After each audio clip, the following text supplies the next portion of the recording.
Hi everyone, it's Wednesday again. Welcome and thank you for fueling the fire. So, as you can see on my screen, I have an immersive reader open, and it's because I'm going over some work because I'm getting ready to do my quiz for psychology. And I was thinking, I have Wednesday where I normally do talks, and apparently my talks are going to be primarily about school. I didn't plan on them being about school, but I am enjoying my classes so much that I keep wanting to talk about them. And Wednesday is when I'm either prepping for a test or I'm trying to get as many assignments done as possible. It's supposed to be my free day, but it's not.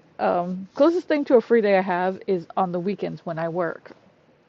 I work all night at a security position, and then I sleep for as much of the day as I possibly can. And this section of my psychology work is over sleep. And because I also have a rotating sleep schedule, I thought everyone would really enjoy learning a little bit about this.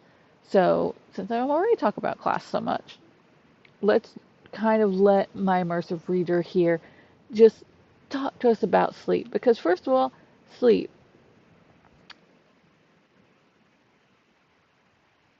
Ah, that's cute. Sleep, as defined by this book in psychology. Sleep is a state marked by relatively low levels of physical activity and reduced sensory awareness that is distinct from periods of rest that occur during wakefulness. That's the definition of sleep. So basically, without knowing what those distinct distinctions are, um, without knowing what those distinctions are, basically sleep is just any time that you're not awake. Because it says relatively low levels of physical activity and reduced sensory awareness. Well, anytime you zone out, couldn't that be sleep? Isn't that why sometimes you just kind of like lay there and you think you fell asleep, but everyone around you's like, no, you didn't fall asleep. You seem like you were awake to me. It could be sleep, couldn't it? I mean, it definitely is helpful, like sleep is. But there's a lot of things in this that I found really interesting. And there's a lot of things you may know, but hearing it all in one go, especially the way that they put this, the way it was written, I like how it's written and I wanted to share it. So I'm going to just press play here, and if I have time, I'll go over more. Wakefulness. Wakefulness is characterized by high levels of sensory awareness, thought, and behavior. Beyond being awake or asleep, there are many other states of consciousness people experience. These include daydreaming, intoxication, and unconsciousness due to anesthesia. Often, we are not completely aware of our surroundings, even when we are fully awake. For instance, have you ever daydreamed while driving home from work or school without really thinking about the drive itself? You were capable of engaging in all of the complex tasks involved with operating a motor vehicle even though you were not aware of doing so. Many of these processes, like much of psychological behavior, are rooted in our biology. Biological rhythms. Biological rhythms are internal rhythms of biological activity. A woman's menstrual cycle is an example of a biological rhythm, a recurring, cyclical pattern of bodily changes. One complete menstrual cycle takes about 28 days, a lunar month, but many biological cycles are much shorter. For example, body temperature fluctuates cyclically over a 24-hour period, figure 4.2. Alertness is associated with higher body temperatures, and sleepiness with lower body temperatures. This pattern of temperature fluctuation, which repeats every day, is one example of a circadian rhythm. A circadian rhythm is a biological rhythm that takes place over a period of about 24 hours. Our sleep-wake cycle, which is linked to our environment's natural light-dark cycle, is perhaps the most obvious example of a circadian rhythm, but we also have daily fluctuations in heart rate, blood pressure, blood sugar, and body temperature. Some circadian rhythms play a role in changes in our state of consciousness. If we have biological rhythms, then is there some sort of biological clock? In the brain, the hypothalamus, which lies above the pituitary gland, is a main center of homeostasis. Homeostasis is the tendency to maintain a balance, or optimal level, within a biological system. The brain's clock mechanism is located in an area of the hypothalamus known as the suprachiasmatic nucleus, SCN. The axons of light-sensitive neurons in the retina provide information to the SCN based on the amount of light present, allowing this internal clock to be synchronized with the outside world. Klein. Problems with circadian rhythms.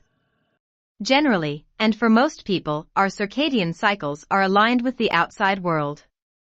For example, most people sleep during the night and are awake during the day. One important regulator of sleep-wake cycles is the hormone melatonin. The pineal gland, an endocrine structure located inside the brain that releases melatonin, is thought to be involved in the regulation of various biological rhythms and of the immune system during sleep. Hardeland, Pundiparamal, and Cardinali, 2006. Melatonin release is stimulated by darkness and inhibited by light. There are individual differences in regard to our sleep-wake cycle.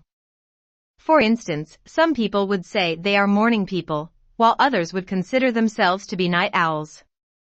These individual differences in circadian patterns of activity are known as a person's chronotype, and research demonstrates that morning larks and night owls differ with regard to sleep regulation. Taylard, Philip, Cost, Sagasp, and Biolac, 2003. Sleep regulation refers to the brain's control of switching between sleep and wakefulness as well as coordinating this cycle with the outside world. Disruptions of normal sleep. Whether lark, owl, or somewhere in between, there are situations in which a person's circadian clock gets out of synchrony with the external environment.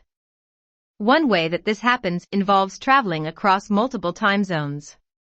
When we do this, we often experience jet lag. Jet lag is a collection of symptoms that results from the mismatch between our internal circadian cycles and our environment. These symptoms include fatigue, sluggishness, irritability, and insomnia, i.e., a consistent difficulty in falling or staying asleep for at least 3 nights a week over a month's time. Roth, 2007. Individuals who do rotating shift work are also likely to experience disruptions in circadian cycles. Rotating shift work refers to a work schedule that changes from early to late on a daily or weekly basis.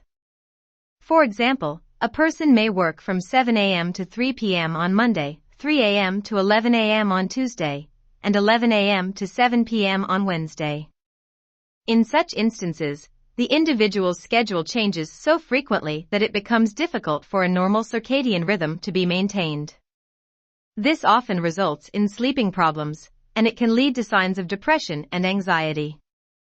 These kinds of schedules are common for individuals working in healthcare professions and service industries, and they are associated with persistent feelings of exhaustion and agitation that can make someone more prone to making mistakes on the job.